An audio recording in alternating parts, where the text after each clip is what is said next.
నేపాల్ యువత అంతా కూడా వాళ్ళకి కొత్త నేతగా ఎవరు కావాలి, నేపాల్ని ఎవరు రూల్ చేయాలనే దాని మీద ఈ యాప్ ద్వారా తమ మనోభావాలను వ్యక్తం చేశారనమాట. బలేందర్ షా కావాలా, కుల్మాన్ గీసింగ్ కావాలా, లేదా సుశీలా కర్కి కావాలా, ఎవరు కావాలి అని చెప్పి ఈ యాప్ ద్వారా వాళ్ళు నిర్ణయం చెప్పారు. అయితే ఈ యాప్లో అడ్రస్ రాదు, అంటే ఏ ప్రాంతం నుంచి వాళ్ళు ఈ యాప్ని వాడారనేది తెలియదు అనమాట.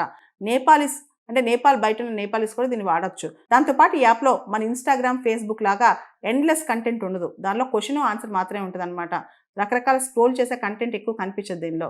దానివల్ల ఇది చాలా యూజర్ ఫ్రెండ్లీ అవ్వచ్చు, చాలా కన్వీనియంట్ ప్లాట్ఫామ్ అని చెప్పి యువత ఫీల్ అయ్యి అందరూ కూడా ఈ డిస్కార్డ్ యాప్ వాడి తమకు ఎవరు నేత కావాలో పోలింగ్ పెట్టి ఓటు ద్వారా దేశానికి, ప్రపంచానికి తెలియజేశారనమాట. బేసికల్ గా ఈ డిస్కార్డ్ యాప్ అనేది చాలా సింపుల్ యాప్ అనమాట. ఇది video sharing, audio sharing, screen sharing అన్ని సర్వీసులు ఇస్తుంది అనమాట. అండ్ ఆడే గేమ్ వదలకుండానే ఈ యాప్ లో కమ్యూనికేట్ చేసుకోవచ్చు. ముఖ్యంగా కోవిడ్ టైంలో జెన్జీ ఈ డిస్కార్డ్ యాప్ ని ఎక్కువ వాడారనమాట. రకరకాల టాపిక్స్ డిస్కస్ చేసుకోవడానికి, పోల్స్ పెట్టుకోవడానికి ఎక్కువగా వాడారనమాట. అయితే ఎవరైతే నేపాలీ జెన్జీ ఉన్నారో, టెక్ సావీ పీపుల్ ఉన్నారో వాళ్ళందరూ కూడా యూత్ అగెనిస్ట్ కరప్షన్ అని చెప్పి ఒక హ్యాష్ ట్యాగ్, ఒక ట్యాగ్ లైన్ పెట్టుకుని సోషల్ మీడియా ప్లాట్ఫామ్స్ ద్వారా పోరాడారు. అలాంటి ప్లాట్ఫామ్స్ లో డిస్కార్డ్ కీలక పాత్ర పోషించింది అనమాట. దాదాపు 1,00,000 నేపాలీ యువత ఈ డిస్కార్డ్ యాప్ వాడి వాళ్ళ అభిప్రాయం వెల్లడించారని చెప్తున్నారనమాట. ఈ డిస్కార్డ్ యాప్ అనేది చాలా కన్వీనియంట్, కంఫర్టబుల్ యాప్ కాబట్టి యువత చాలా మంది దీనికి అట్రాక్ట్ అయ్యారంట.